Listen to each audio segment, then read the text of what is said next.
하나님 말씀은 구약성경 스바냐서 3장 14절에서 20절까지 말씀입니다. 구약성경 1308면에 있습니다. 학개서 다음에 있습니다. 학개서 다음 스바냐서 3장 14절에서 20절까지 말씀을 봉독해 드리겠습니다. 구약성경 1308면에 있습니다. 말씀을 봉독해 드리겠습니다. 시온에 따라 노래할지어다. 이스라엘아 기쁘게 부를지어다. 예루살렘 따라 전심으로 기뻐하며 즐거워할지어다. 여호와가 내 형벌을 제거하였고 내 원수를 쫓아냈으며 이스라엘 왕 여호와가 내 가운데 계시니 내가 다시는 화를 당할까 두려워하지 아니할 것이라. 그날의 사람이 예루살렘에 이르기를 두려워하지 말라. 시온아 내 손을 늘어뜨리지 말라. 너의 하나님 여호와가 너희 가운데 계시니 그는 구원을 베푸실 전능자이시라. 그가 너로 말미암아 기쁨을 이기지 못하시며 너를 잠잠히 사랑하시며 너로 말미암아 즐거이 부르며 기뻐하시리라 하리라. 내가 절기로 말미암아 근심하는 자들을 모으리니 그들은 내게 속한 자라. 그들에게 지워진 짐이 치욕이 되었느니라. 그때 내가 너를 괴롭게 하는 자를 다 벌하고 저는 자를 구원하며 쫓겨난 자를 모으며 온 세상에서 수욕받는 자에게 칭찬과 명성을 얻게 하리라. 내가 그때 이르기를 너희를 이끌고 그때 너희를 모을지라. 내가 너희 목전에서 너희의 사로잡힘을 돌이킬 때에 너희에게 천하만민 가운데서 명성과 칭찬을 얻게 하리라. 여호와의 말이니라. 아멘. 옆 사람과 서로 인사하겠습니다. 만나서 반갑습니다. 오늘도 어떠한 사정으로든지 예배 오지 못하고 가정에서나 또 자기 처소에서 예배드리는 성도님들 그 장소에도 동일한 하나님의 은혜가 임하기를 바랍니다. 가끔 이제 이 동물들을 이렇게 데려다가 훈련을 시켜서 일을 하는 이 사육사들이 있습니다. 전에 이렇게 한번 보니까 코끼리 여러분 아시죠? 우리 그 주일학교 아이들도 자 시우랑 여기 봐봐. 코끼리 훈련시키는 방법이 있어. 어른 코끼리는 안 되고요. 코끼리는 힘이 셉니다. 그래서 큰 코끼리는 막 차도 뒤집거든요. 힘이 얼마나 센지 몰라요. 그래서 어른 코끼리는 훈련을 시킬 수 없고 어린 코끼리를 데려다가 이 발에다가 쇠밧줄을 연결을 해서 말뚝을 아주 센 것으로 박아 놓습니다. 그러면 코끼리가 야생에서 왔기 때문에 도망치기 위해서 힘을 굉장히 씁니다. 그래서 막 발목에서 막 피가 나고 때로는 도망치기도 하고 막 그렇습니다. 그러면 다시 더 센 쇠밧줄을 묶고 말뚝을 강하게 박아서 도저히 도망칠 수 없도록 묶어두면 이 새끼 코끼리가 애를 쓰고 또 애를 쓰다가 어느 날 포기를 한다는 거예요. 나는 더 이상 여기서 도망칠 수가 없구나. 그때쯤 됐을 때에 쇠밧줄을 풀고 좀 가느다란 밧줄을 묶어 놓으면 그때부터는 조금만 자기가 이렇게 움직여서 밧줄이 당기면 나는 여기서 도망갈 수가 없구나. 이렇게 포기를 한다는 거예요. 그런데 제가 어느 책에 보니까 사탄이 우리를 훈련시키는 한 가지 방법이 있다는 거예요. 절망감을 주고 시기감과 또 어떤 내 마음의 상처를 가지고 어떻게 하냐면 너는 도저히 기도해도 응답받을 수가 없다. 너는 아무리 하나님 앞에 나가서 불을 지져도 그 부르짖음이 상달되지 않는다. 너의 질병은 아무리 기도해도 낫지 않는다. 너의 믿음은 그냥 나의 삶과 동떨어져 있다. 이렇게 자꾸 우리를 훈련시킨다는 거예요. 그래서 도저히 나는 신앙으로서 하나님을 만날 수 없다.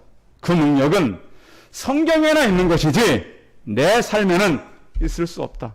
이렇게 만들어간다는 거예요. 그래서 우리를 체념하고 패배의식과 절망감을 주어서 신앙적으로 무능한 사람을 만들어 놓는다는 거예요. 그런데 오늘 스바냐서의 외침은 뭐냐면 이제는 너희가 손을 늘어뜨리지 마라. 여러분 언제 손목에 힘이 없어집니까? 낙심했을 때, 좌절했을 때, 내가 믿음 생활을 하지만 전혀 응답이 없을 때 손을 늘어뜨릴 때가 많아요. 힘이 빠질 때가 많아요. 그럼 오늘 말씀은 다시 너희가 기운을 내라. 영어 성경의 표현을 보면 내 기운을 죽이지 마라. 힘을 내라. 용기를 내라. 이렇게 말하고 있는 것입니다. 성도 여러분, 물을 떠난 고기가 살 수 있을까요? 잠시는 살겠죠. 물을 떠난 고기는 물을 떠나면 죽는 것입니다. 흙에서 뽑힌 나무가 계속 살아갈 수 있을까요? 잠시는 견디겠죠. 공중을 떠나서 물속에 들어간 새가 견딜 수 있을까요? 잠시는 견디겠죠. 우리는요, 하나님과 연결되어서 살 수밖에 없는 존재로 만들었어요. 그래서 물고기가 물을 떠나듯이, 나무가 땅을 떠나듯이, 새가 공중을 떠나듯이 우리는 우리 힘으로 살아보려고 했던 사람들이에요. 성경은 그렇게는 안 된다. 시온에 따라 다시 내게 돌아와서 노래하고 기쁘게 부르고 예루살렘 딸들아 전심으로 기뻐하며 즐거워해라. 두려워하지 말고 손을 늘어뜨리지 말고 기뻐하며 나가라고 말합니다. 그런데 왜 이스라엘 백성들이 기쁨을 잃었고 좌절했고 손에 힘을 잃었을까요? 그 이유는 이스라엘 백성들의 역사적인 상황과 맞물려 있어요. 이스라엘 백성들이 히스기야 때 상당히 신앙이 회복됐습니다. 그 아들 므낫세에 들어오면서 종교적인 부패가 도덕적인 그러한 심각한 문제들이 많이 왔습니다. 어느 정도로 왔냐면 성전 안에서 태양상을 숭배하고 바알과 아세라를 성전 안에서 숭배했습니다. 요즘 같으면 교회 안에서 제사를 드리고 교회 안에서 우상을 세워놓고 절을 하는 그런 하면 안 되는 그런 일들을 했던 것입니다. 그래서 하나님께서 므낫세를 죽이고 그 아들 암몬이 왕위에 올랐어요. 그런데 여전히 그도 부패한 겁니다. 왕에 오른 지 2년 만에 어린 8살 난 요시아가 왕이 되었지만 백성들의 상태는 도저히 회복되지 않는 거예요. 그러니까 성도 여러분, 우리 마음이 하나님을 잊어버릴 정도로 회복되지 않으면 그것은 엄청난 문제가 오는 것입니다. 그래서 우리가 자꾸 하나님만에서 회복돼 가야지 그것을 잊어버리면 그것은 심각한 나의 문제가 오게 되는 것입니다. 어린 요시아가 일어나서 나라를 개혁해보려고 했지만 이미 하나님의 심판의 칼날은 피할 수 없었어요. 그때 하나님께서 스바냐에게 다가와서 이렇게 말씀합니다. 여호와께서 가라사대 내가 지면의 모든 것을 진멸하겠다. 이 진멸하겠다라는 것은 무찔러서 다 죽여 없애겠다. 하나님께서 오직 화가 났으면 그의 창조물인 또한 그의 택한 백성들인 이스라엘 백성들을 다 무찔러서 죽여 없애겠다. 또한 여호와를 배반하고 쫓지 아니한 자와 여호와를 찾지도 아니하고 구하지 않은 자를 멸절시키겠다. 멸절시키겠다는 것은 멸망시켜서 없애버리겠다. 이렇게 말씀한 것입니다. 너희들뿐만 아니라 너희들이 망해갈 때, 너희들이 망해가면서 고통당할 때 기뻐했던 가사, 아스글론, 모압, 암몬, 쿠스 그 주변 나라까지 내가 다 쓸어버리겠다. 하나님 이렇게 화가 나셨습니다. 그래서 우리가 믿음으로 살아갈 때 첫사랑, 내가 가졌던 살아계신 그 하나님, 거기서 떠나지 않기를 바랍니다. 그런데 오늘 하나님께서 그렇게 심판하겠다고 말씀하시다가 스바냐서 3장에 와서는 내가 이스라엘에게 남은 자들, 여기 남은 자들이라고 하는 것은 하나님을 신뢰하는 자들, 믿음 있는 자들, 긍휼을 바라는 자들, 그 사람들을 내가 다시 세우겠다라고 말씀하는 것이죠. 주님은 오늘 우리 성도들이 살아가는 경제적인 어려움, 또 자신의 아픔, 좌절하고 낙심하고 우리들의 잃어버린 세계를 찾아야 할 성도들에게 다시 기뻐해라, 즐거워해라, 손을 늘어뜨리지 말라, 위축되지 말라, 용기를 가져라 라고 말씀합니다. 우리 성도들 가까운 분들에게 한번 그렇게 말씀해 주시죠. 가까운 분들에게, 좀 거리는 있지만 용기를 가지십시오. 가까운 사람들에게, 자, 용기를 가지십시오. 힘을 내십시오. 예. 오늘 이 스바냐서의 핵심은 구원입니다. 구원. 그런데 이 구원이 어떤 어려움에서 구해지고 한번 하나님 앞에 와서 기쁨을 놓고 그것이 아니라 영원한 구원인 것입니다. 예루살렘의 상태가 너무 망가졌습니다. 우상을 숭배하고 또 사람들이 부도덕에 가득 찬 그때에 하나님께서는 특별히 지도자들의 문제를 많이 지적하고 있습니다. 이스라엘 백성들의 타락은 그들을 지도하는 제사장들, 선지자들, 그들을 잘못 이끄는 그러한 하나님께서 세워서 일하는 사람들입니다. 오늘날 한국교회의 심각한 문제는 다 사실 목사들의 문제가 많습니다.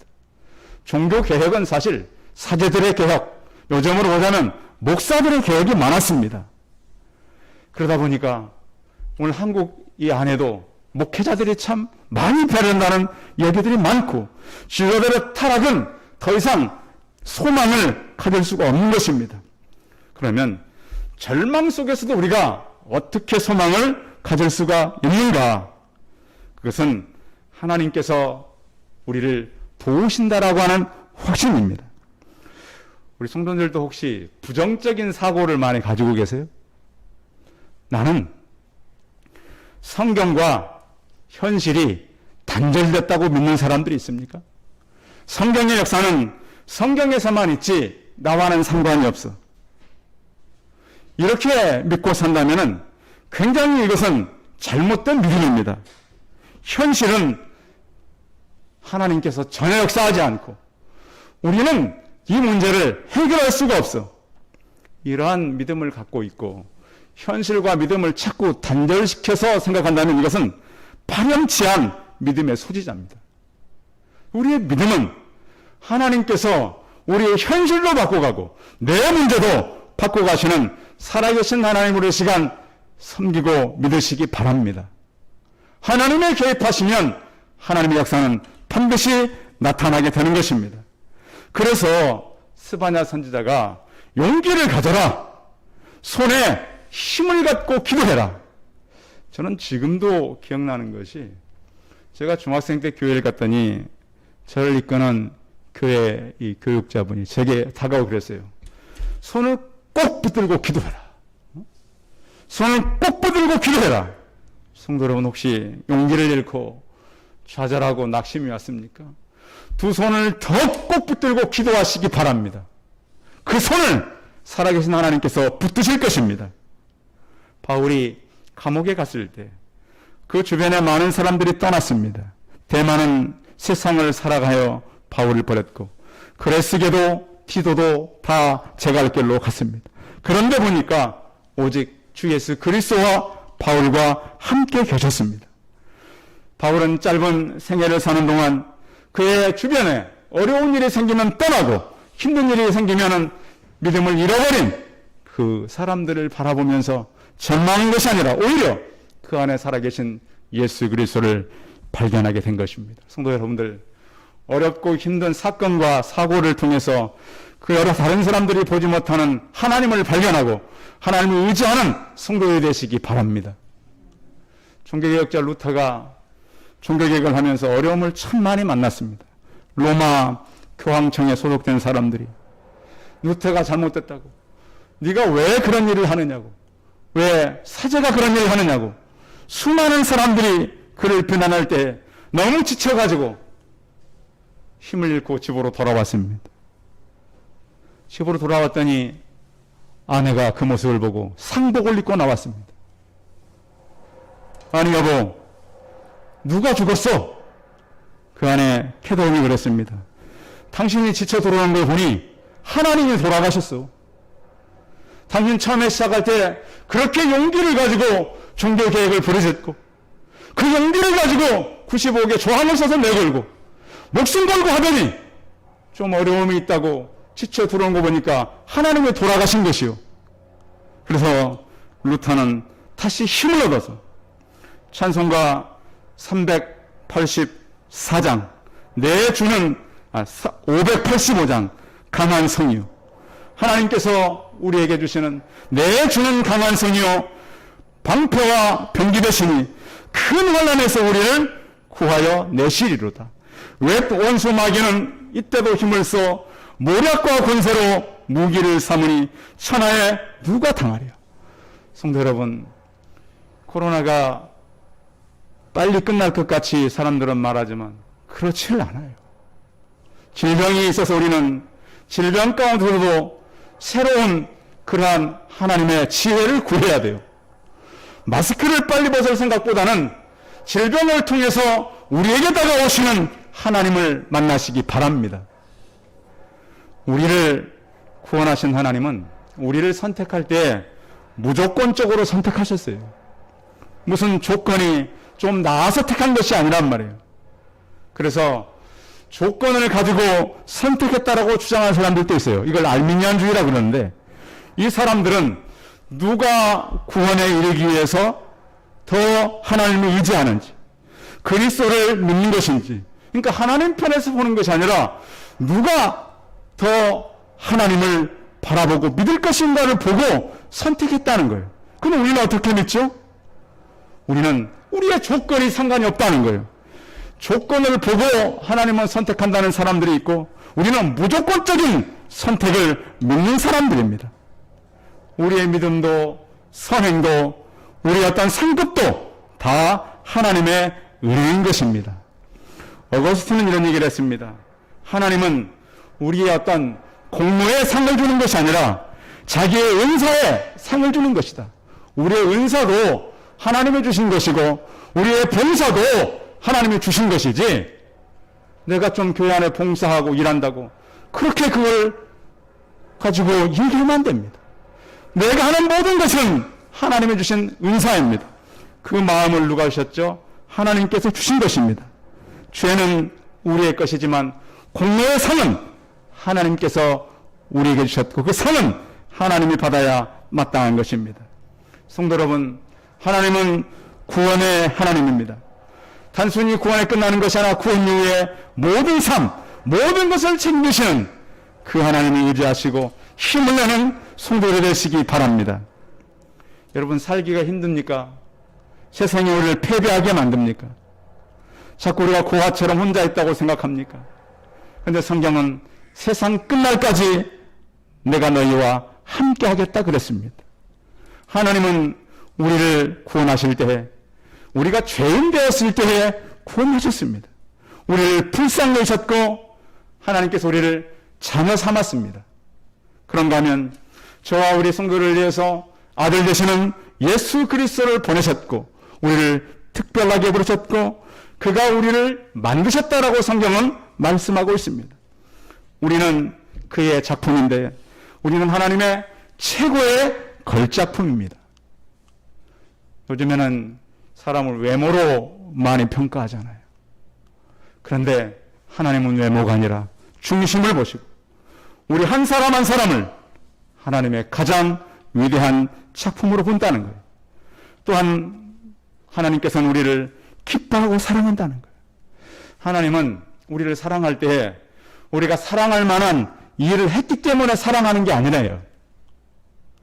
우리가 기도를 많이 하니까 사랑하고 더 하나님 보시기에 좋은 일을 많이 하니까 사랑하고 그것이 아니에요. 사람은 두 가지 양식을 갖고 살아가는데 하나는 소유 양식과 하나는 존재 양식이에요. 어떤 사람은 자꾸 사람들을 갖다가 자기 소유로 이렇게 만들려고 그래요. 자기가 생각한 대로 사람들을 이끌고 가려고 그래요. 자기가 리드를 하려고 그래요. 이게 소유 양식이에요. 자꾸 어떤 것을 갖다가 자기 위주로, 내 생각대로. 존재 양식이 하나 있는데 존재 양식은 있는 그대로를 인정해 주는 거예요. 너 자체가 기쁘고. 오늘 이 스바냐서의 말씀은 자, 성경 한번 읽어볼까요? 17절이에요. 17절 시작. 너희 하나님 여호와가 너희 가운데 계시니 그는 구원을 베푸실 전능자이시라. 그가 너로 말미암아 기쁨을 이기지 못하시며 너를 잠잠히 사랑하시며 너로 말미암아 즐거이 부르며 기뻐하시리라 하리라. 우리 존재 자체를 하나님은 기뻐한다는 거예요. 오늘 교회 와서 더 기뻐하고 오늘 교회 안 온 사람은 미워하고 그것이 아니라 하나님은 우리 존재 자체로 기뻐하신다. 이게 바로 존재 양식이라는 거예요. 자꾸 사람들을 통제하려고 그러고 사람들을 갖다가 자기 마음대로 하려고 그러고 모든 사람을 자기를 하려고 그러고 그것은 아니라는 거예요. 성도 여러분, 하나님께서 우리를 있는 자체로 존재 자체를 인정하지. 여러분들도 사람들을 대할 때 그 존재 자체로 인정해주는 성도들이 되시기 바랍니다. 또한 하나님은 우리에게 새 힘을 주십니다. 하나님은 우리를 사랑하시고 능력을 우리에게 채워주십니다. 구약시대의 성도들은 광야를 걸어야 됐습니다. 광야 생활 40년 참 멀고 힘든 길이었습니다. 그곳은 물도 귀하고 나무도 별로 없고 그런데 우리가 요즘에 출애굽기를 묵상하다 보면 그 양과 소를 드리라고 그러잖아요. 양과 소가 뭐 먹고 살았을까요? 예? 뭐 먹고 살았어요? 예? 만나 먹고 살았어요? 예? 풀 먹고 살았어요. 그러면 그들이 광야를 지나갈 때 뭐가 있었다는 거예요? 풀 정도는 있었다는 거예요, 그게. 어? 그 아침마다 소 또 양 저녁 3번째 드리라고 그러잖아요. 그것은 광야를 지나갈 때도 그 정도는 소나 양이 먹고 살 정도의 풀은 조금씩 있었다는 거. 풍족하진 않았지만. 성도 여러분, 이 땅에 살아가면서 우리가 사는 인생은 광야의 훈련장이에요. 성도 여러분, 교회가 편안한 삶의 도피처가 결코 아닙니다. 어떤 분들은 교회 들어가면 사람들이 다 사랑해주고 환영해주고 그렇지는 않아요. 교회 생활도 역시 광야의 생활이요 광야의 행진이에요. 그런데 하나님께서는 이스라엘 백성들이 광야를 행진할 때 그들의 모든 진 중앙에 성막이 있었어요. 하나님의 기름을 함께 했다는 거예요. 성도 여러분, 우리가 오늘 이 아침마다 출애굽기를 묵상하는 것은 우리 중심에 계신 예수 그리스도를 발견하라고 하는 거예요. 그들이 광야를 걸었지만 홀로 가지 않았고 하나님과 동행했다는 거예요. 성도 여러분, 신대륙을 콜럼버스가 발견했잖아요. 그렇죠. 그런데 하나님을 발견하는 것은 영원한 대륙을 발견하는 거예요. 그런 영안이 열리기를 바랍니다. 지금 우리가 살아가는 세대가 어떤 세대입니까? 4차 혁명 세대입니다. 1차 혁명 때는 전기관을 발명했고요. 2차 때는 전기, 3차 때는 컴퓨터를 발견했어요. 4차에 와서는 정보 기술을 융합하는 거예요. 그래서 새로운 부가가치를 만들어내는데 축적된 빅데이터에 대한 분석을 가지고요.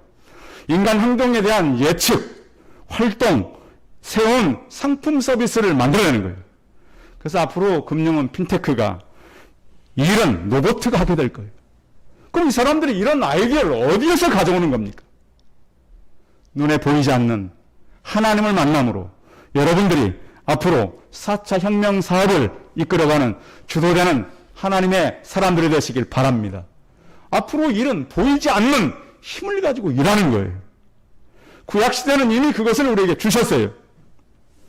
이사야를 통해서 여호와께서 같이 말씀하시되 보라 내가 내 송사를 듣고 너를 위하여 보복함이 그의 바다를 말리며 그의 샘을 말리니 그랬습니다. 하나님을 알지 못하고 살아가는 세대, 이 세대는 자꾸 보이지 않는 하나님을 인정하지 않으려고 합니다. 그런 하나님은 내가 갚는 그런 일을 하겠다. 믿는 사람들이 핍박을 받을 수밖에 없어요. 앞으로 세대는. 왜? 보이지 않는 하나님이 계시다고 우리는 자꾸 말하거든요. 그 역사가 있다고 얘기하거든요. 그런데 과학의 세계에서는 이게 통하지 않아요. 그런데 하나님께서는 그럼 우리 믿는 사람들을 어떻게 하겠는가? 그것은 이렇게 하신다 그럽니다. 내가 예루살렘을 새로 세우겠다, 모으겠다, 고치겠다, 싸매겠다, 진멸하고 멸절시킬 것이 아니라 그 중에 하나님의 사람들은 내가 구원해 내시겠다. 그들 가운데 내가 있겠다. 그들을 내가 사람들 앞에 인정하게 만들겠다라고 말씀하는 것입니다. 그래서 하나님은 우리 안에서 살아 역사하시는데요. 그것이 뭐냐면 예루살렘의 사람들을 모으겠다 그랬습니다. 성도 여러분, 여러분 가정이 어렵습니까? 가정을 모으는 것은 사람의 힘으로 되지 않습니다. 하나님이 모으셔야 합니다. 가정을 세우는 분은 하나님이기 때문에 그렇습니다. 일터도 마찬가지입니다. 교회도 그렇습니다. 어떤 질서의 부분에서 하나님께서 세워가는 것입니다. 또한 상심한 자들을 고치겠다 그랬습니다. 마음이 상한 자를 하나님께서 고치시고 마음이 어려운 자들을 하나님께서 회복해 주겠다. 또한 하나님께서는 싸매신다 그랬습니다. 상처 때문에 어려운 지금까지 자라오면서 내 인격적인 결함 때문에 힘들었던 것을 하나님께서 싸매시고 내가 이 백성들을 이끌어 모으고 반드시 구원할 것이다. 그래서 근심하는 자를 모아주겠다. 성도 여러분, 시편 84편 5절에 보면 주께 힘을 얻고 그 마음에 시온에 대로가 있는 자는 복이 있나이다 그랬습니다. 약한 자, 실패한 자. 성경에 보면 약한 자들을 하나님께서는 많이 들어서 쓰셨습니다. 영국의 평론가였던 토머스 카라일이라는 사람이 이런 얘기를 했습니다. 길을 가다가 돌이 이렇게 나타나면 약한 사람은 그것을 걸림돌이라 그런대요. 그런데 강한 사람은 그것을 디딤돌이라고 그런대요. 성도 여러분, 우리 안에는 문제가 없을 수는 없습니다. 여러분, 그것이 걸림돌이 아니라 디딤돌이 되시기 바랍니다. 우리는 살아가면서 질병도 만나고요, 물질적인 문제도 만나고 사람들 관계 속에서 어려움을 만나요. 그것을 통해서 하나님은 구원하시고 내가 너희 가운데 있고 너희를 세우고 싸매고 너희를 내가 세우겠다, 이렇게 말씀하는 거예요. 하나님의 부르시면은 늦은 것도 빠른 것도 없습니다. 하나님은 하나님의 때에 우리를 부르셔서 역사하시는 것입니다. 그 하나님께서 우리에게 주변의 많은 사람들에게서 칭찬과 우리를 명성을 얻게 하겠다. 성경의 주인공들은 칭찬받을 만한 사람들이 많지 않아요. 아브라함도 모세도 여호수아도 베드로도 삭개오도 굉장히 문제들이 많아요. 그런데 하나님은 그들을 들어서 하나님의 백성을 삼고 우리에게도 하나님께서 다가오십니다. 그래서 우리를 하나님께서 다시 회복시키시는데요.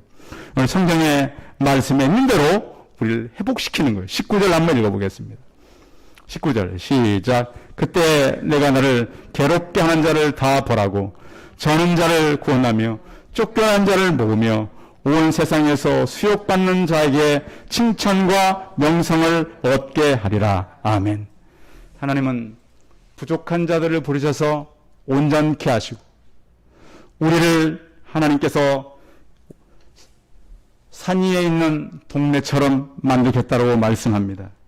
성도 여러분, 새순교회, 송파 새순교회가 바로 칭찬과 명성을 얻는 교회요.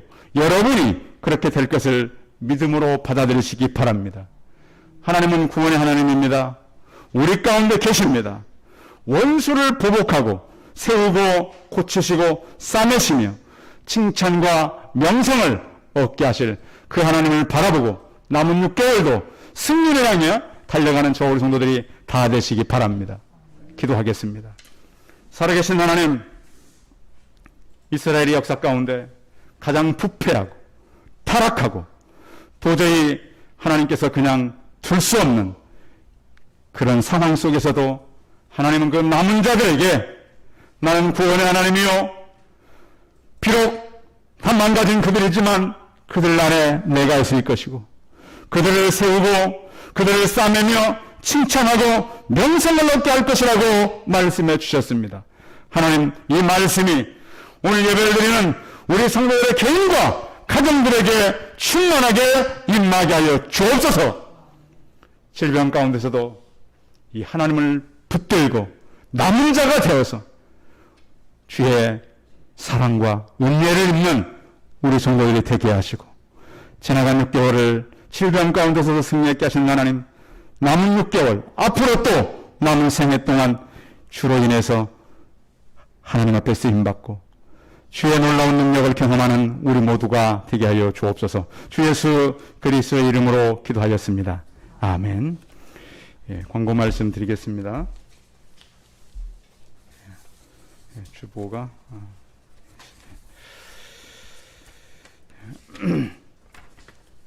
예배에 참여한 성도들 감사하고요. 또 우리 어르신들, 건강이 약한 우리 성도님을 위해서 꼭 기도해 주시기 바랍니다. 또 질병과 함께 우리 활동들이 많이 제약도 있고 또 여러 가지 또 마음에 힘든 분들 위해서 기도해 주시고요. 또 다시 이제 이 바이러스가 변이를 하잖아요. 변이해서 지금 벌써 변이된 이 바이러스가 거의 지구촌 절반이 벌써 변이를 했어요. 그래서 어제 뉴스에는 85개국이 벌써 변이 바이러스가 시작되고 있기 때문에 주의하고, 그러나 우리의 마음은 죽으면 죽으리라는 신앙이 꼭 필요합니다. 그렇게 하지 않고는 앞으로 신앙생활 쉽지 않습니다. 그래서 어떤 제약들이 있을 것이고 더 심각한 문제가 오더라도 믿음으로 살겠다라고는 우리의 각오가 필요한 때입니다. 다음 주일은 맥주 감사주일입니다. 6개월 동안 우리를 인도하신 하나님께 감사하시고요. 또 새벽에 새벽 기도를 참여하기 원하시는 분들은 유튜브에 들어가셔서 송파 새순교를 치시고 구독에 들어가시면 방송되고 있으니까 참여하시는 분들은 참여하시면 좋겠습니다. 찬송가 484장 하신 후에 축도함으로 예배 마치겠습니다.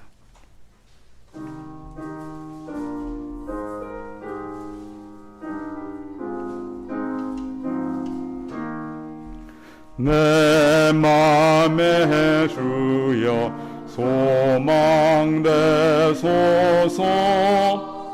주 없이 모든 일 헛되어라.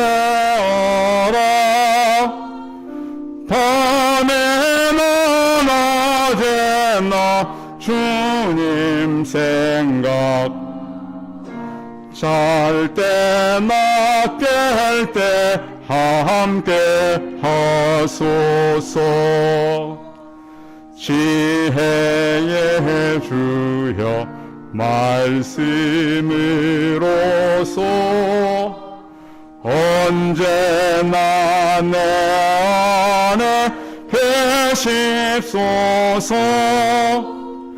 주는 내 아버지 나는 아들,